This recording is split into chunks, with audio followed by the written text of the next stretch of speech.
Hello, everybody. I'm Dr. Laura. Welcome to Where Work Meets Life.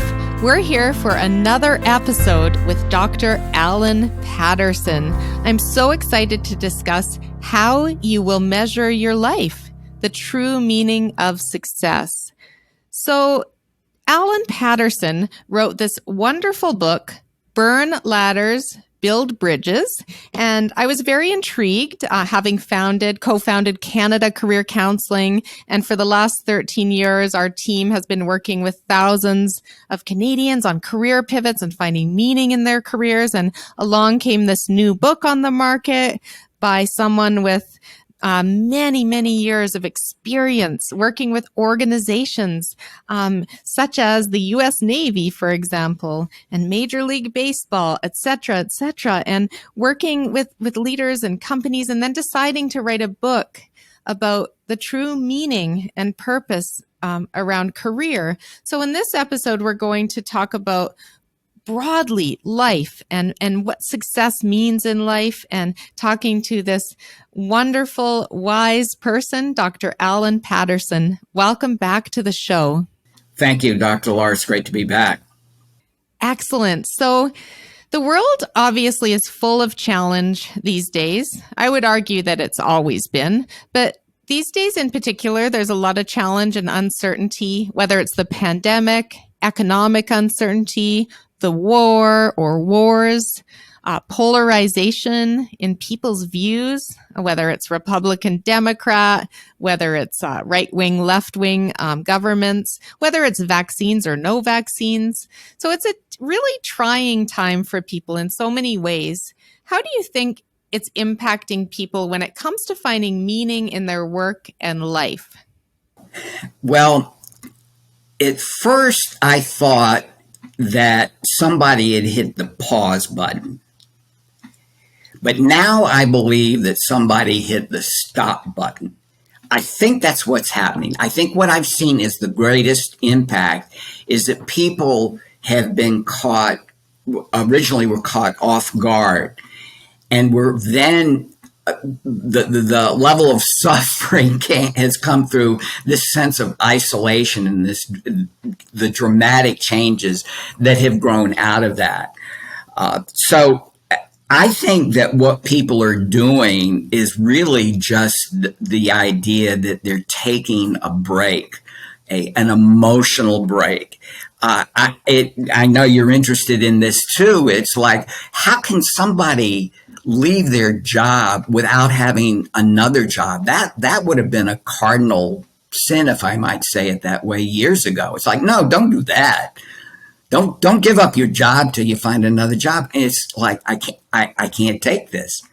I'm not going to do this. So I think what's happened is that there are more people that are rethinking their careers. I think the kids, that's a little strong. I think the recent college graduates, I think they're approaching the world of work differently as a whole. All the Gallup work, which seems to be on top of it, 4 out of 5 new graduates are saying they want meaning and purpose in their job. They may not fully know what that means, but they want to do something that's not just the old definition of a job. Yeah, and they're willing to hop if it's not there. And one of my psychologists on our team, our psychologist who works out of Halifax, she just wrote an article on debunking the myths around job hopping, that it's actually not a terrible thing to hop jobs, right? It's more about intentionally doing so. And what I'm hearing, Alan, is that you're seeing a lot of this as well in your area. Yeah, and to your point earlier, Dr. Laura, this sense of not despair, but uncertainty. I mean, this has been around for a long time, and it's been under the radar. But the amount of stress, I can only imagine the number of clients you've dealt with that are torn about where their priorities are and the balance and all those things that go around it. It sucks. It is stressful. And so it's like, I'm not going to do that. I'm not going to drive an hour and a half of one way to work because I'm making a few $1,000s more. Exactly. People are willing to move for more flexibility and less money. And that's what I keep preaching as a remote and hybrid work expert is this whole thing that we've learned about people can be productive working from different locations, depending on the person, depending on the job. But man, like don't pull that all back. Don't go back to the way it was 100% because you're going to lose good people. That I can guarantee. Absolutely. Well put. So, why are so many people unhappy today in their jobs? And what trends are you seeing as a result? Obviously, the great resignation, the great reevaluation, I like to call it, people leaving without a job. But, like, is there anything else you're noticing about the levels of unhappiness and why that is? Well, with the crew that's in that mid-range of their careers, I think this is just, I think there's that level of, I think people are worn out. That's what I want to say. I think people are emotionally worn out. It's the door opened and a tsunami came in, and I think people are really questioning. Some more deeply than others. I mean, people need jobs. They need jobs to put food on the table. But I think it has kindled, not rekindled, the important situations and circumstances we need to think about when it comes to equity and fairness and inclusion. I mean, people want to be respected and acknowledged. And I think there's that level of unhappiness that was always there, but the dam broke and it's coming through loud and clear. I don't think we'll ever see work the way we saw it prior to 2020. But this doesn't mean that the real big problems go away. I agree, and certainly glad for my skill set being put to good use these days, especially this whole flexible, hybrid, remote work topic. I'm just so passionate about, but meaning, fulfillment, growth, appreciation, all these things. So if you're not doubling down on leadership development and true leadership development, not just lip service to it. Let's bring in a workshop. Good. Check. Done. I'm with you 100%. To me, if you say, well, okay, Dr. Patterson, give me the nugget from the company side, because I'm going at this from the personal side. I'm saying it's up to you to find purpose and meaning. If you're a ladder burner, that's what you're going to do. It's not going to come because somebody's giving it to you. But I would say if you tell me, look, help me with an organization, how do you go after the organization side? I couldn't agree with you more, Dr. Laura. It's not, I'm beginning to believe it's not, it's like, how do you make managers leaders? I think we're in a position now to say, how do you make leaders teachers and coaches? And you get that, people will develop, people will stay with you, and then they'll leave and more people want to come work for you. But not the classic manager. No, come on. Old school people are not going to put up with it. I'm sorry. I don't care if it's lockstep kind of business where you say, well, you can't just go off and do anything you want. Well, it's more about how people are led than what the business itself is. Exactly. And people will remember how you made them feel.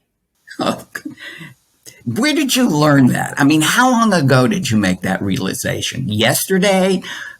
2020? I mean, it's not like active listening. Well, when did that become such a popular topic? Well, guess what? It always has been.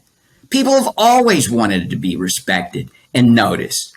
And that's why it's like, can't we do that?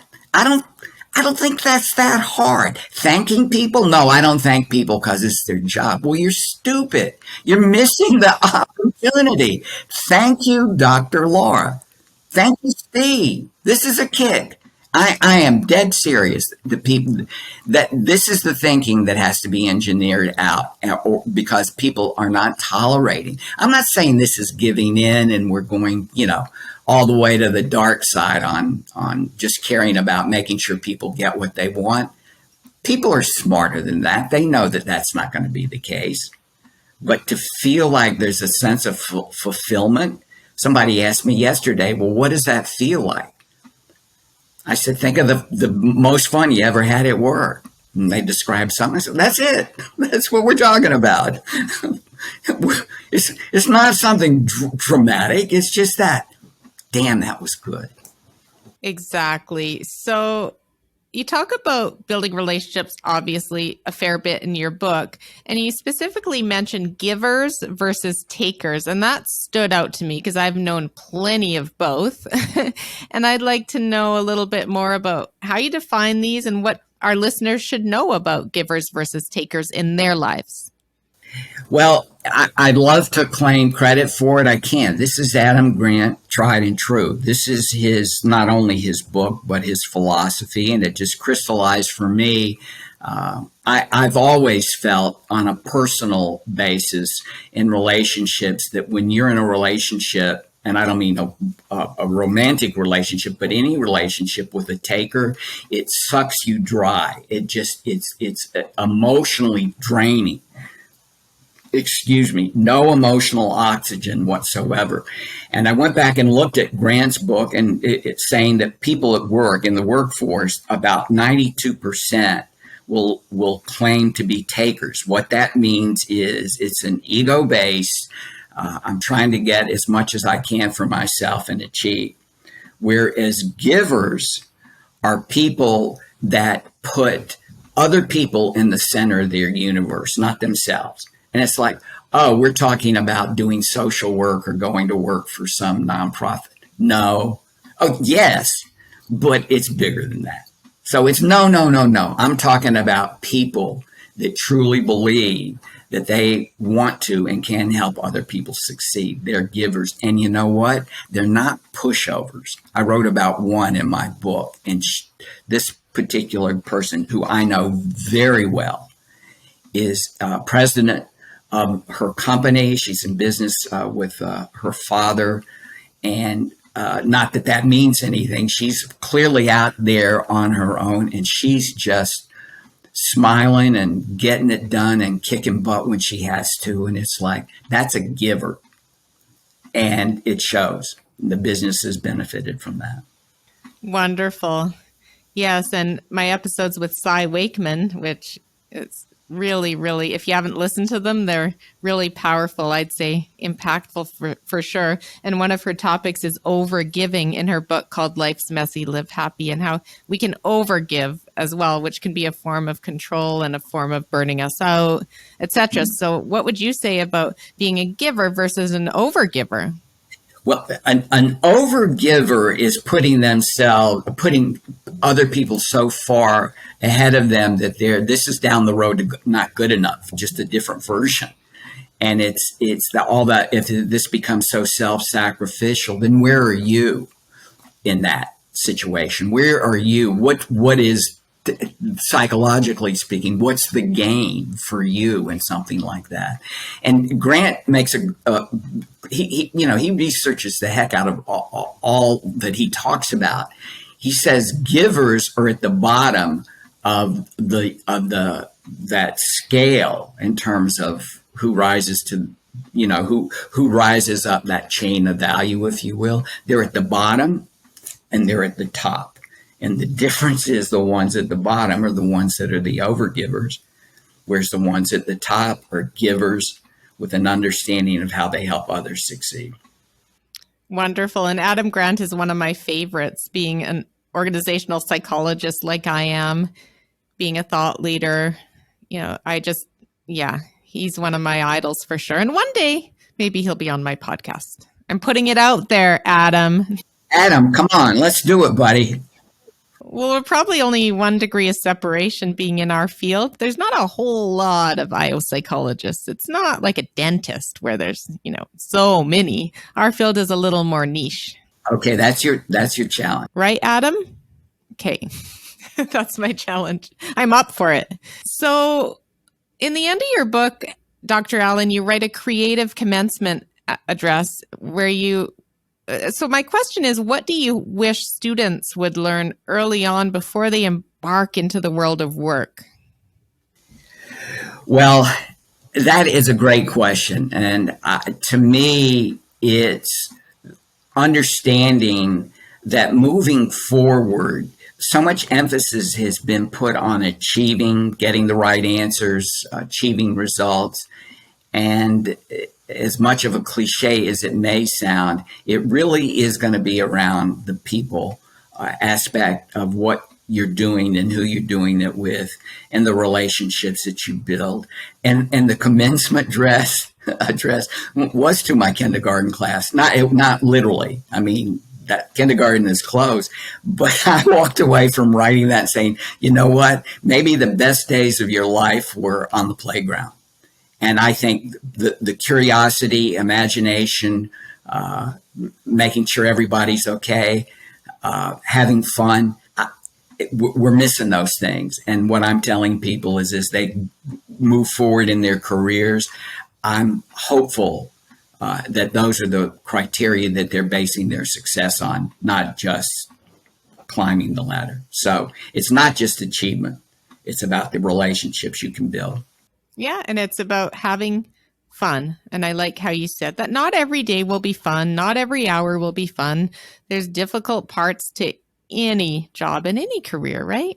But in general, if you can find a state of flow some of the time where time passes quickly and it really doesn't feel like work, then wow, have you achieved something special? And people think it's serendipitous. I say no, no, and no.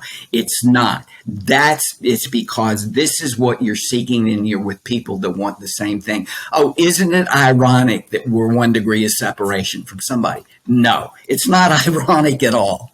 It's not serious. It's not by chance. It's because when you're out there, this is what happens. And I like that. To your point, I like the curiosity. I like, well, how did you get involved in this? And what's critical and important to you? Exactly. Yeah, absolutely. And I think the rise in human consciousness and connectedness, all that's happening. And it's just so interesting. And I'm totally keen to speak more on that and just figure out how different people are interpreting it. Sure. I hear you. Do you find that like human consciousness there's this connectedness and this rise in human consciousness for some of us, not all of us? Dr. Laura, I hope and pray. Let me tell you this. I'm finding those people, but I'm going out and looking for them. Although you found me, and I'm grateful for that. And so what I'm saying is, but I do see it. I don't think it's the predominant theme, but I do see more people willing to entertain that what once seemed like hocus pocus,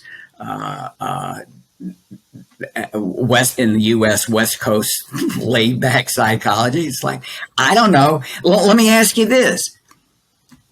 How do you feel about work-life balance? Oh, that's just what kids are saying. Well, guess what? What's bad about that?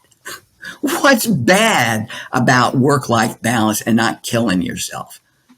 I think that's pretty good. I think that's pretty smart. I think it's really smart. What's bad about that? So I don't know. Is that what we're talking about? I say it's that and more. Yeah, I would say it's even more, but that's part of it is being well physically, mentally, emotionally, and spiritually. Those 4 things. And I look forward to exploring those more as the podcast grows and matures. And I want to move on to ask you about different resources that you love and would recommend to people. I can tell, Alan, that you're an avid curator of knowledge and learning yourself, right? Well, I appreciate that. There's some that would disagree with my level of intellect, but we'll say that for another broadcast. Yes, I like it. One book, one podcast, or more that you'd recommend to others who want to dive deeper into meaning and purpose in their careers and lives?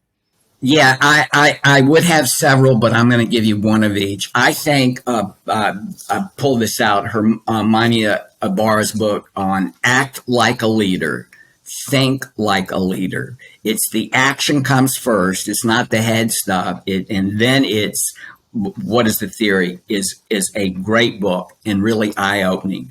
And showing you how action can produce that kind of connections, not only with other people, but also in this revelation of what's critical and important to you. And in terms of podcasts, I mean, Laurie Santos from Yale with the Happiness Lab. I mean, I just enjoy. I'm not a daily listener, but I just like her stuff. Just makes a whole lot of sense. Wonderful. I'm going to share that in our show notes and in our monthly newsletter, and in the blog that I write as a result of these episodes. So thank you for those recommendations. I just love expanding the resources for others, including myself. So I will tune into that podcast. What would you do if you didn't need to sleep and could use that time on whatever else you wanted to do, Alan? I went to Northern Ireland about 3 years ago, a year before COVID, on a photography trip. I met some incredible people. I would give anything to spend my time going around the world on a photography trip. And why aren't you going to do this? Well, I am going to do it. Good. That's the answer I wanted. I'm not sure when. I've traveling has just worn me out, Dr. Laura. It has freaked me out. And if I got to get my mojo back, but it was the people. I met one couple in particular. It's just like he really was. He wasn't Al Gore. He really did work on the internet. And his wife, she did as well, and she was an interior designer, and they were smart and funny. And it's like, well, where do you meet those people? Well, they like photography, so I could eat that up every day. And you will. Oh well, God bless you. Thanks. You're gonna make me do it. Get that bucket list out again. Okay, well, you get Adam Grant on, and then I want to. Opportunity to him as well, but you get that done, I'll be on my worldwide tour. Adam Grant. So if I have a conversation with Adam Grant, I'll be all around the world. Oh, my next call to you will be from Kuala Lumpur or someplace. Deal. Okay. I always say if you don't ask, the answer's no, which I learned from my dear friend Conroy Cantor. If you don't ask, the answer's no. So you got to just ask, and you got to ask in different ways and through connections, right? So I think that's about building bridges, right? I have bridges in organizational psychology internationally. Adam Grant's one of those. Like, you're one. It's not Kevin Bacon. You're not six. You're one. Let's go on that. And it's a little harder because you've got to find the one. You're not going for the one, doing another. You'll find it. Yeah, no, deal. So we'll be in touch on that, in the coming months. So start looking into your destinations of choice in this beautiful world. If you could have one wish for a better world, what would it be? Stop being so fearful of people that are different. They really aren't different, because it's the fear that leads to hate. And just stop it. Just appreciate that people can be different. And the reality, in my mind, they really aren't. I just, what are you complaining about? What are you scared of? Yeah, really well put, right? It's not leading with fear, judgment, etc., because we have way more in common than we do differently across the world. And that would propel you and me. I would like to join in on this curiosity binge. It's like, wouldn't you want to, that's part of the photography thing. It's like, could I take one picture that would capture the essence of a something? I mean, photography, that's, you want poetry, you want photography, you want essays, you want podcasts. What do you want? It's like, that's the intrinsic part. You should come up to our beautiful Rocky Mountains We can meet in person and do some photography out here. It's beautiful. I've been there once. I'll do it again. Awesome. Wonderful. Well, it's been great having you on the show. Thank you for your time and wisdom, Alan. Thank you so much, Dr. Laura. It's my pleasure. Thank you for tuning into this episode of Where Work Meets Life. If you enjoyed this content, please rate and review the podcast, as that helps me get it out to more people. Visit my website at drlaura.live and sign up for my monthly e-newsletter full of tips and resources. Please engage with us on social media and check out the podcast summary for links to my psychology practices, Canada Career Counseling, Calgary Career Counseling, and Synthesis Psychology. Stay well.